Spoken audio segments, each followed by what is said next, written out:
نحمده ونصلي ونسلم على رسوله النبي الكريم وعلى آله وأصحابه أجمعين. اللهم صل على سيدنا ومولانا محمد وعلى آل سيدنا ومولانا محمد وبارك وسلم صلاة وسلاما كثيرا كثيرا.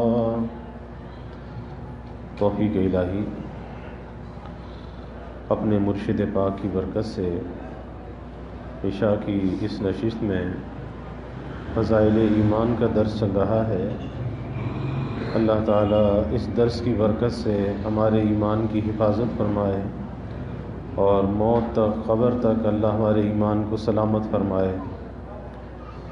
گناہوں کے نقصانات پر بات چل رہی تھی کہ گناہوں کے اندر جو انہماک ہوتا ہے اس کا سبب نفس کی لذت ہوتی ہے کہ نفس اس لذت کو محسوس کرتا ہے، لیکن حقیقت یہ ہے کہ وہ لذت نہیں ہوتی، وہ بیماری ہوتی ہے اور وہ ایک عذاب ہوتا ہے جس میں جیسے جیسے گناہ بڑھتے جاتے ہیں ویسے ویسے وہ بیماری بڑھتی جاتی ہے. وہ جسمانی بیماری نہیں ہے، وہ روح کی بیماری ہے، وہ ایمان کی بیماری ہے. تو بیماری بھی بڑھ رہی ہے گناہ کی، اور جتنی بیماری بڑھتی چلی جا رہی ہے اتنا ہی زیادہ عذاب اس کا بڑھتا چلا جا رہا ہے اور اسے احساس بھی نہیں ہوتا. جیسے کھجانے والا کھجاتا چلا جاتا ہے، اسے احساس نہیں ہوتا لیکن اپنے جسم کو زخمی کر لیتا ہے. اب آگے فرماتے ہیں کہ ایسا شخص اپنے نفس کے معالجے کے لیے ذرا تھوڑی دیر کے لیے اپنی انگلی آگ کے قریب کر کے دیکھے کہ وہ اس ہلکی سی آگ کے قریب کو قربت کو کتنا برداشت کرتا ہے. یعنی تجربہ تو کرے کہ گناہ جو کر رہا ہوں، نافرمانی جو کر رہا ہوں، تو اس کی سزا کیا ہوگی. آگ ہے، عذاب ہے، اور وہ آگ اور عذاب کیسا ہے کہ اس دنیا کی آگ سے جہنم کی آگ 70 گنا زیادہ اشد ہے. یہ دنیا کے اندر جو آگ آئی ہے اس سے 70 گنا کم کر کے آئی ہے، اس کی حدت کو شدت کو 70 گنا کم کیا گیا ہے. تو اگر انسان سوچے کہ اپنی انگلی کو آگ کی لو پر لے جائے تو ایک لمحے کے لیے وہ آگ برداشت نہیں ہوتی. تو جب اس دنیا کی آگ کو برداشت نہیں کر سکتا تو پھر جہنم کی آگ کو کیسے برداشت کر سکتا ہے. تو سوچنا چاہیے، اپنے آپ سے بات کرنی چاہیے. آج تو غفلت یہ ہے کہ آدمی قبرستان بھی جاتا ہے، وہاں بھی گپے لگاتا ہے. قبرستان جو جائے عبرت ہے کہ کتنے لوگ تھے، ہنستے بستے کھیلتے کودتے عیش و عشرت کرتے، لیکن خاک کا پیبند بن گئے. آج نام و نشان بھی نہیں ہے، دنیا میں تذکرہ بھی نہیں ہے. لیکن قبرستان جا کر بھی لوگ، یہ کیفیت ہے کہ وہاں بھی ہنسی مذاق میں لگے ہوتے ہیں. آپ دیکھ لیں میت کی تدفین میں اگر تاخیر ہو تو ٹولیاں بنا کر جگہ جگہ کھڑے ہو جاتے ہیں اور باتیں، دنیا کی باتیں وہاں بھی ہو رہی ہیں. جبکہ اس قبر کو دیکھ کر اپنی قبر کی منزل یاد آنی چاہیے. حضرت عثمان ابن عفان رضی اللہ تعالی عنہ جب قبر کو دیکھتے تھے تو اس قدر زار و قطار روتے تھے کہ ریش مبارک گھنی تھی، آنسو چھن چھن کر سینے پر گرتے تھے، اتنا روتے تھے. فرماتے تھے کہ آخرت کی منزلوں میں پہلی منزل یہ قبر ہے، اور جس کی یہ پہلی منزل صحیح ہو گئی اس کی آگے کی منزلیں بھی صحیح ہو جائیں گی، اور جس کی پہلی منزل بگڑ گئی پھر آگے کی منزلیں بھی بگڑ جائیں گی. کیونکہ حدیث میں آتا ہے کہ یہ جو قبر ہے یہ انسان کے اعمال کا صندوق ہے. جو کچھ بھی دنیا میں کر رہا ہے اس قبر کے صندوق میں جمع کر رہا ہے. اب اگر کچھ اچھا کیا ہے تو کسی اچھے سے واسطہ پڑ جائے گا، اور اگر برا کیا ہے تو پھر یہ قبر تنگ و تاریک بھی ہے، یہ قبر اندھیری بھی ہے، یہ قبر عذاب کا گھر بھی ہے. تو اس کی تنگ و تاریکی سے، اس کے عذاب سے، اس کے اندھیرے سے پناہ مانگی گئی ہے. اور اگر نیکی کر کے گیا ہے، اللہ کو راضی کر کے گیا ہے، تو یہ قبر تا حد نگاہ کشادہ بھی ہے۔ کتنی کشادہ ہے کہ اتنی کشادہ ہے جہاں تک انسان کی نگاہ جاتی ہے اسے یہ قبر کشادہ نظر آتی ہے۔ جنت کی کھڑکی اس کی قبر میں کھول دی جاتی ہے، یہ قبر اتنی کشادہ کر دی جاتی ہے۔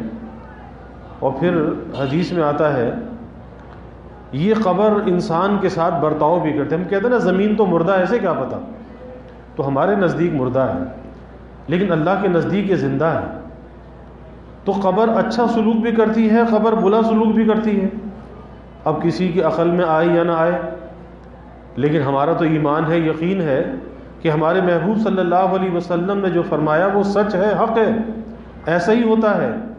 کوئی عقل میں لائے یا نہ لائے، سمجھے یا نہ سمجھے، نیک آدمی جب قبر میں جاتا ہے اور برا آدمی جب قبر میں جاتا ہے تو دونوں کے ساتھ یہ قبر کا گڑھا الگ الگ سلوک کرتا ہے۔ برا آدمی جب قبر میں جاتا ہے تو یہ قبر حدیث میں آتا ہے کہ اسے دباتی ہے، غصے سے دباتی ہے، ناراضگی سے دباتی ہے، اور قبر اس سے خطاب بھی کرتی ہے۔ وہ خطاب کسی اور کو سننے میں آئے یا نہ آئے لیکن وہ قبر والا سنتا ہے۔ وہ قبر اس سے کہتی ہے کہ تو زمین پر چلنے والوں میں، جو دھرتی پہ چلتے ہیں نا، زمین کے اوپر چلنے والے، تو اس زمین پر چلنے والوں میں تو مجھے کتنا مبغوض تھا، ناپسند تھا، کہ تو زمین پہ چلتا تھا اللہ کی نافرمانی کے ساتھ، اللہ کی نعمتوں کو برتتا تھا، اللہ کے وجود، اس دیے ہوئے وجود کے ساتھ تو چلتا تھا اور اللہ کی نافرمانی بھی کرتا تھا۔ اس لیے حدیث میں آتا ہے کہ جب آدمی گناہ کرتا ہے تو اللہ تعالیٰ تو اس پر مہربان ہے نا، اللہ تعالیٰ کی شفقت جو ہے وہ بندے پر غالب ہے، اس کی رحمت بندے پر غالب ہے۔ سبقت رحمتی علی غضبی، اللہ نے قرآن میں کہہ دیا کہ میرے غضب پر میری رحمت غالب ہے۔ تو جب یہ گناہ کرتا ہے تو زمین بھی پکارتی ہے، آسمان بھی پکارتا ہے۔ زمین کہتی ہے کہ اللہ مجھے اجازت دے کہ میں پھٹ جاؤں اور اسے نگل لوں، اور آسمان کہتا ہے کہ مجھے اجازت دے یا اللہ میں ٹوٹ کر اس پہ گر پڑوں، اس کو ختم کر دوں۔ لیکن اللہ کہتا ہے کہ تم نے تو اسے پیدا نہیں کیا، میں نے اسے پیدا کیا، میرا بندہ ہے۔ تو اللہ بندے کو مہلت دیتا ہے، لیکن بندہ ہے کہ گناہوں پر دلیر ہوتا چلا جاتا ہے، اس کی سرکشی بڑھتی چلی جاتی ہے۔ تو یہ قبر اس سے کہتی ہے، نافرمان سے کہتی ہے کہ تو زمین پر چلنے والوں میں مجھے کتنا مبغوض تھا، کتنا ناپسند تھا، کہ تو اللہ کی نافرمانی کے ساتھ چلتا تھا۔ اور پھر یہ قبر کہتی ہے کہ دیکھ آج میں تیرے ساتھ کیسا سلوک کرتی ہوں۔ پھر حدیث میں آتا ہے کہ قبر اسے دباتی ہے، بھینچتی ہے، اور اس طرح سے اسے دباتی ہے، آپ نے فرمایا ایک ہاتھ کی انگلیوں کو دوسرے ہاتھ کی انگلیوں میں ڈال کر کہ اس کی دائیں کی پسلی بائیں اور بائیں کی پسلی دائیں نکل جاتی ہے، ایسے انگلیوں میں انگلیاں ڈال کر آپ نے فرمایا کہ اس طرح سے اس کی پسلیاں ادھر سے ادھر نکل جاتی ہیں، اور پھر اس کی قبر کو تنگ و تاریک کر دیا جاتا ہے، عذاب اس پہ مسلط کر دیا جاتا ہے، تنگ بھی ہو جاتی ہے، اندھیری بھی ہوتی ہے، عذاب بھی ہوتا ہے۔ اور جب کوئی نیک آدمی قبر میں جاتا ہے تو یہ قبر اس سے خوش ہوتی ہے اور اس سے خطاب کرتی ہے۔ قبر کہتی ہے کہ تو زمین پر چلنے والوں میں مجھے کتنا پسند تھا، تو کس لیے پسند تھا؟ کہ اس زمین پر اللہ کی اطاعت کے ساتھ چلتا تھا، اس لیے تو مجھے پسند تھا، مجھے پیارا تھا، اور دیکھ آج میں تیرے ساتھ کیسا سلوک کرتی ہوں۔ حدیث میں آتا ہے کہ قبر اسے بھی دباتی ہے، لیکن اس طرح سے قبر اسے دباتی ہے جیسے ماں بچے کو اپنے سینے سے لگا کر دباتی ہے، اس طرح سے قبر اسے دباتی ہے۔ اور فرشتے اس کی قبر میں جنت کا بستر بچھا دیتے ہیں، اور فرشتے کہتے ہیں کہ سو جا، ایسے سو جا جیسے دلہن سوتی ہے۔ اس کی قبر کو روشن کر دیا جاتا ہے، کشادہ کر دیا جاتا ہے، اس کی قبر پر اللہ کی رحمتوں کا نزول ہوتا ہے۔ اور قیامت تک کا زمانہ کتنا زمانہ ہے، لیکن وہ اس طرح سے گزر جائے گا کہ اسے پتہ بھی نہ چلے گا کہ کتنے ہزار برس گزر گئے، اور بس قبر میں سویا تھا، اٹھا تو قیامت کی صبح ہو گئی۔ اس لیے ڈرنے کا مقام ہے، تو اپنے آپ سے مکالمہ ضرور کرنا چاہیے، کہ جیسے مثال دی کہ آگ کے قریب ذرا اپنی انگلی کو کر تو دیکھے کہ کیا تو اس آگ کو برداشت کر سکتا ہے۔ اگر اس آگ کو برداشت نہیں کر سکتا تو پھر جہنم کی آگ کو کیسے برداشت کر سکتا ہے؟ اسی لیے حضرت علی کرم اللہ وجہ فرماتے تھے کہ جب کسی قبر کو دیکھا کرو تو یہ سوچا کرو کہ اس قبر میں جو شخص لیٹا ہوا ہے کل یہ بھی ہمارے جیسا ایک انسان تھا، ہماری طرح اس زمین پہ چلتا تھا، اور پھر یہ سوچو جیسے انسان ہے نا، زندگی کس طرح گزارتا ہے، ہنستے بستے کھیلتے کودتے عیش و مستی میں زندگی گزرتی ہے، تو کل یہ بھی تو ایسا ہی تھا۔ اور پھر یہ سوچو کہ آئندہ آنے والی کل جو ہے، اس آئندہ آنے والی کل میں ہم بھی اسی قبر کا رزق ہوں گے، ہم بھی اس قبر کے گڑھے میں پڑے ہوں گے، تو یہ قبر کا گڑھا ہمارے ساتھ کیا سلوک کرے گا۔ اور حکیم الامت مجدد الملت حضرت تھانوی رحمۃ اللہ علیہ فرماتے تھے کہ جب زمین پر چلتے ہو تو زمین پر چلتے ہوئے یہ سوچا کرو کہ آج تو میں زمین کے اوپر چل رہا ہوں، لیکن کل میں اسی زمین کے نیچے ہوں گا۔ مراقبۃ الارض اس کا نام دیا، یہ مراقبہ ارض ہے، زمین کا مراقبہ، کیونکہ اسی مٹی سے انسان پیدا ہوا ہے نا، تو اس زمین کا مراقبہ کرو کہ آج میں اس زمین کے اوپر چل رہا ہوں، لیکن کل اس زمین کے نیچے ہوں گا، تو میری جو اپنی حیثیت ہے وہ تو یہ ہے کہ نامعلوم کس وقت اس کے نیچے پہنچا دیا جاؤں، تو مجھے اس کی فکر کرنی چاہیے کہ نیچے جا کر میرے ساتھ کیا سلوک ہوگا۔ اس لیے زمین پر چلتے ہوئے اکڑ کے ساتھ نہ چلو، تکبر کے ساتھ نہ چلو، کسی کے ساتھ حقارت کا برتاؤ نہ کرو، کسی سے نفرت کا اظہار نہ کرو، کسی کی غیبت اور برائی نہ کرو، بلکہ اپنے انجام کو سوچو کہ کل میرا انجام کیا ہوگا۔ آج ساری خرابی کا سبب یہی ہے کہ انسان اپنے بارے میں دھوکے کے اندر مبتلا ہے۔ دنیا جہاں کے حادثات اور واقعات کو دیکھتا ہے، اور یہ زمانہ تو الیکٹرانک اور سوشل میڈیا کا زمانہ ہے کہ دنیا کی کہیں کی خبر ایک لمحے سے پیشتر دنیا کے دوسرے حصوں میں پہنچ جاتی ہے۔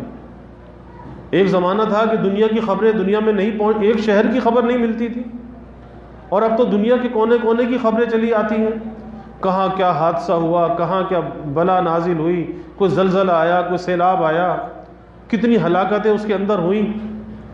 تو یہ سب کچھ دیکھتے ہوئے، اور پھر گزشتہ 2 سال سے یہ کرونا کی وبا کہ لاکھوں انسانوں کو جیسے لقمہ بنا لیا، کتنے کتنے گھر اجڑ گئے۔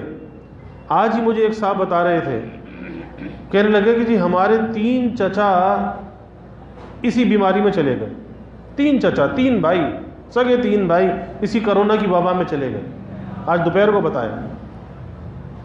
تو یاد رکھیے کہ ہم اپنے بارے میں کس دھوکے کے اندر مبتلا ہیں کہ موت تو سروں پہ مسلط ہے، اور ہم اپنے بارے میں یہ گمان کیے بیٹھے ہیں کہ جی بس ہم نے تو یہی رہنا ہے، ہم نے تو جانا نہیں ہے۔ نہیں بھائی، جانا ہے، حقیقت یہی ہے کہ جانا ہے۔ اس لیے اپنی اصلاح کا، اپنی درستی کا، اپنی آخرت کا فکر پہلے ہونا چاہیے۔ یہ دنیا تو گزر جائے گی، لیکن یہ دنیا کیسی گزرے، کیونکہ اس دنیا کے بعد دوبارہ دنیا میں آنے کا موقع نہیں ملے گا۔ کوئی سوچے کہ ہاں چلو اب تو جیسی گزرتی ہے گزار لو، پھر بعد میں کبھی اللہ کو راضی کر لیں گے، نہیں، یہی تو موقع ہے اللہ کو راضی کرنے کا، اور اسی لیے تو دنیا کے اندر بھیجا گیا ہے۔ ورنہ عالم ارواح کے اندر جو انسان تھا تو وہاں پر اس کے لیے ترقی کے مواقع نہیں تھے، کیونکہ یہ جسم جو ہے، یہ وجود عنصری اس کے پاس نہیں تھا۔ اللہ نے اس وجود کے ساتھ اس کی روح کو جوڑ کر دنیا میں بھیج دیا۔ کس لیے بھیجا؟ اب یہاں دنیا میں رہ کر اللہ کی نسبت کو حاصل کرے، اللہ کی معرفت کو حاصل کرے، اللہ کو راضی کرے۔ اس لیے رات کو سونے سے پہلے روزانہ مراقبہ کرنا چاہیے، اپنا احتساب کرنا چاہیے، اور حدیث میں بھی آتا ہے کہ حساب دینے سے پہلے اپنا حساب کر لو، یعنی وہ حساب کا وقت جب آئے گا، لیکن آج دنیا کے اندر اپنا حساب کر لو کہ کل قیامت کے دن جب وہ قیامت کی منڈی لگے گی، وہ دربار سجے گا، تو اس دربار میں میری قیمت کتنی ہوگی۔ کبھی تنہائی میں بیٹھ کر اپنے بارے میں سوچنا ضرور چاہیے۔ آج تو ہم اپنے بارے میں اس گمان کے اندر مبتلا ہوتے ہیں، ہم سمجھتے ہیں جی ہم سے زیادہ قیمتی تو کوئی ہے ہی نہیں، اور وہ قیمتی اپنی نظر میں خود اپنے کو سمجھنے لگتے ہیں۔ یہی تو دھوکہ ہے کہ جی مجھ سے زیادہ قیمتی تو کوئی ہے ہی نہیں، مجھ سے زیادہ قابل، صلاحیت والا، عقل مند کوئی بھی نہیں ہے۔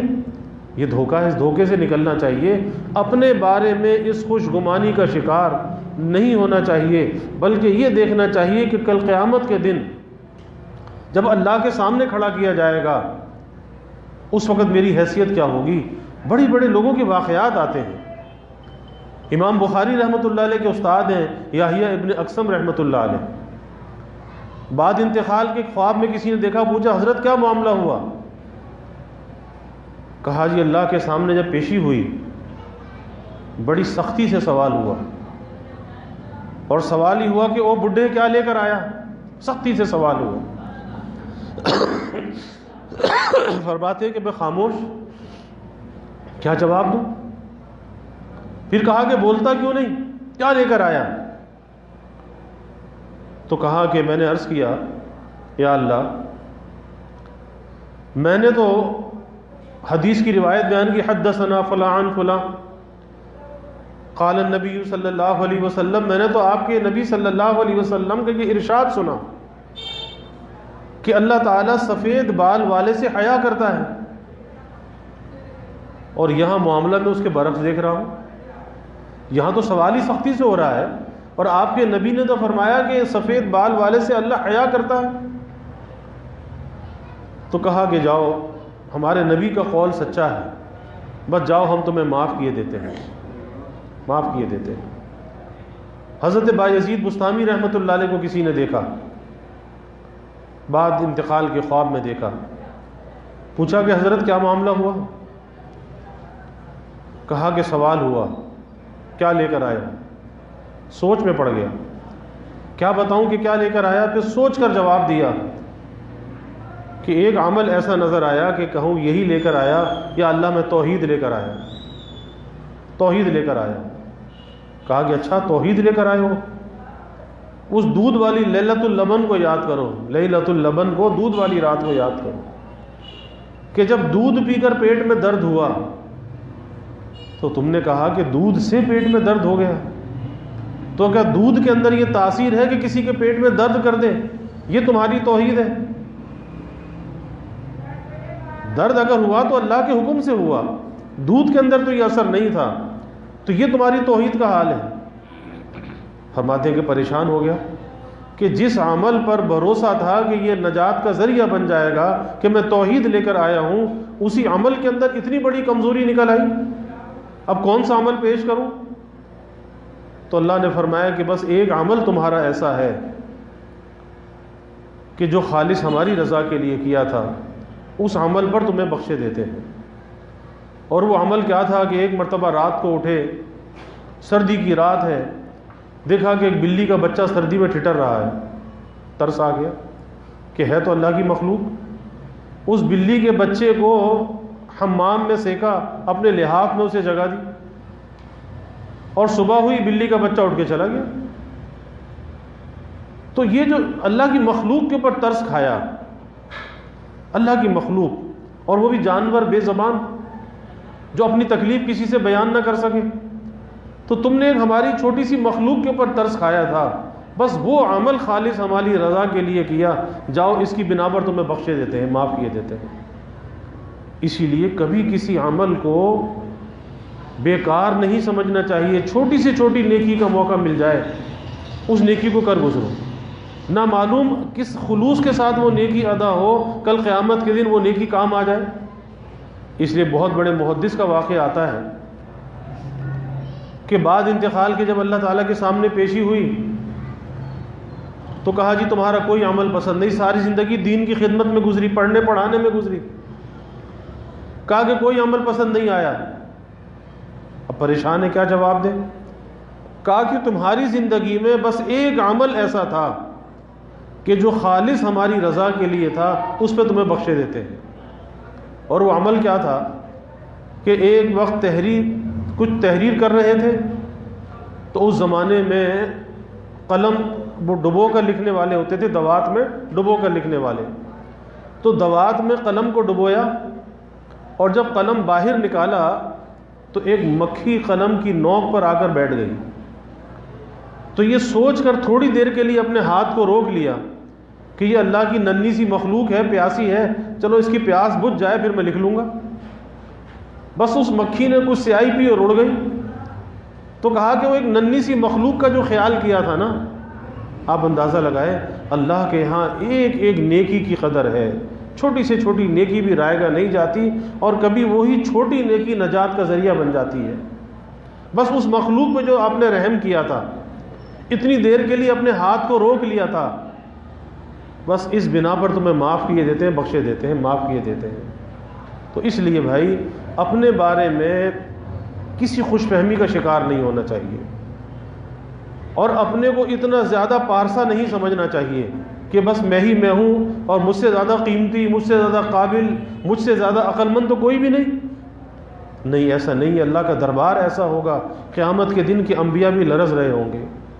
ہماری تو کیا حیثیت ہے، خلق خدا پریشان ہوگی، لوگ انبیاء کے پاس سفارش کے لیے جائیں گے، آدم علیہ السلام سے لے کر حضرت عیسیٰ علیہ السلام تک، اور ہر نبی کہے گا نفسی نفسی نفسی، کہ ہمیں تو اپنی فکر ہے، ہم تمہاری سفارش کیسے کریں؟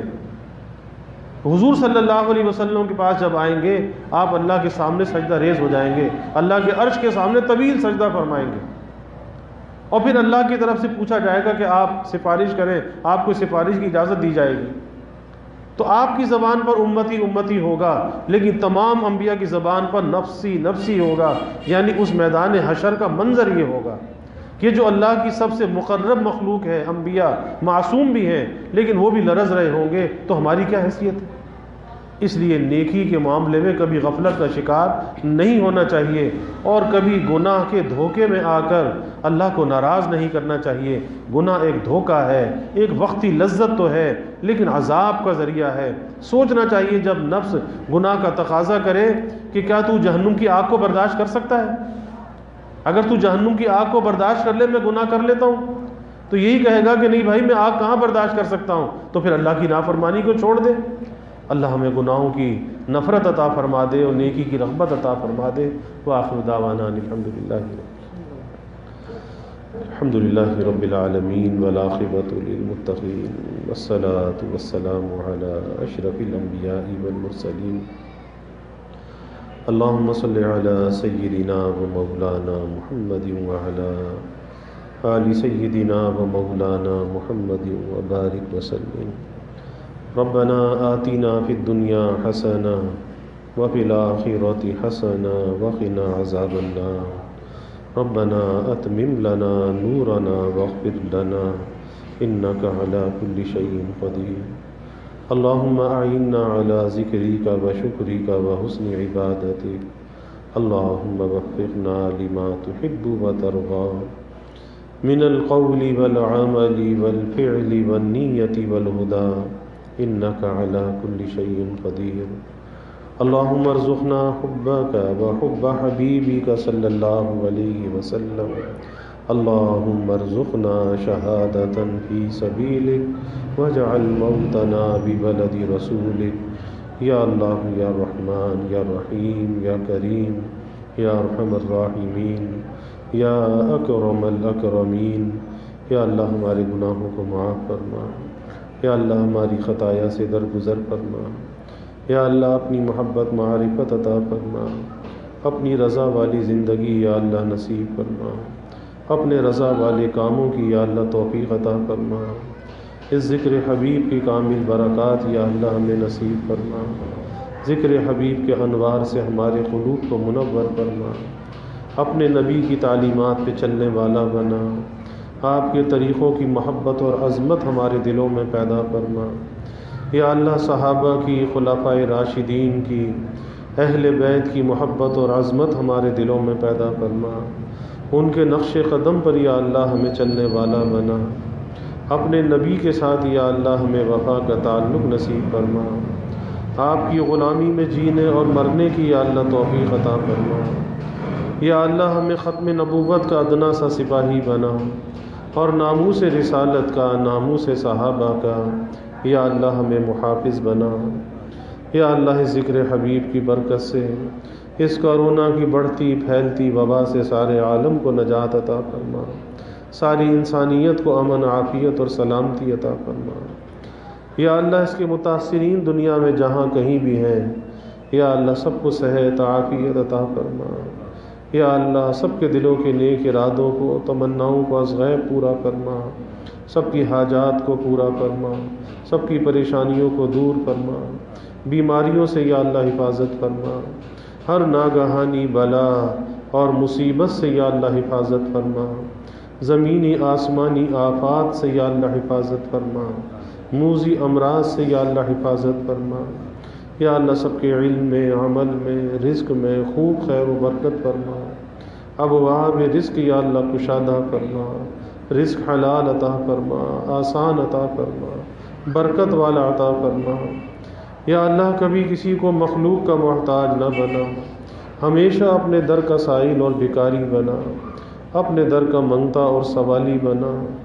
یا اللہ اپنے غیر سے ہماری امیدوں کو قطع فرما، اپنی ذات عالی کا یقین ہمارے دلوں میں پیدا فرما۔ یا اللہ ہر امید کو اپنی ذات سے وابستہ کرنے والا بنا۔ یا اللہ ایمان کی ترقی عطا فرما، اعضاء کی سلامتی عطا فرما، ہر محتاجی معذوری سے حفاظت فرما۔ یا اللہ ہمارے ملک پر اپنی رحمتوں کا نزول فرما، اس ملک کو امن کا، سلامتی کا گہوارہ بنا، ہر قسم کی دہشت گردیوں سے، فرقہ واریت سے، مذہبی منافرت سے اس ملک کی حفاظت فرما، اس ملک میں رہنے والوں کی حفاظت فرما۔ یا اللہ مہنگائی کے، گرانی کے عذاب سے یا اللہ ہمیں نجات عطا فرما۔ یا اللہ سب کے گزر بسر کو آسان فرما۔ یا اللہ سب کے سفید پوشی کے بھرم کو قائم فرما۔ یا اللہ کسی کو مخلوق کے آگے رسوا نہ فرما، مخلوق کے آگے سوال کی ذلت سے سب کی حفاظت فرما۔ یا اللہ سب کی ضروریات کو از غیب پورا فرما، اپنی مدد اور نصرت کو یا اللہ شامل حال فرما۔ یا اللہ سب کی حفاظت بھی فرما، کفالت بھی فرما، زندگی میں آسانیاں عطا فرما، مشکلات کو دور فرما، سب کے گھروں میں چین، سکون، عافیت، راحت عطا فرما، نعمتوں کی فراوانی عطا فرما، سب کی اولادوں کو نیک صالح بنا، آنکھوں کی ٹھنڈک بنا، والدین کے لیے صدقہ جاریہ بنا، والدین کو اولاد کی خوشیاں دیکھنا نصیب فرما۔ یا اللہ جو ہم نے مانگا وہ بھی عطا فرما، جو نہ مانگ سکے وہ بھی عطا فرما، اپنی رحمتوں کا، برکتوں کا، راحتوں کا نزول فرما، زحمتوں کو دور فرما۔ یا اللہ ہمیں عافیت دارین عطا فرما۔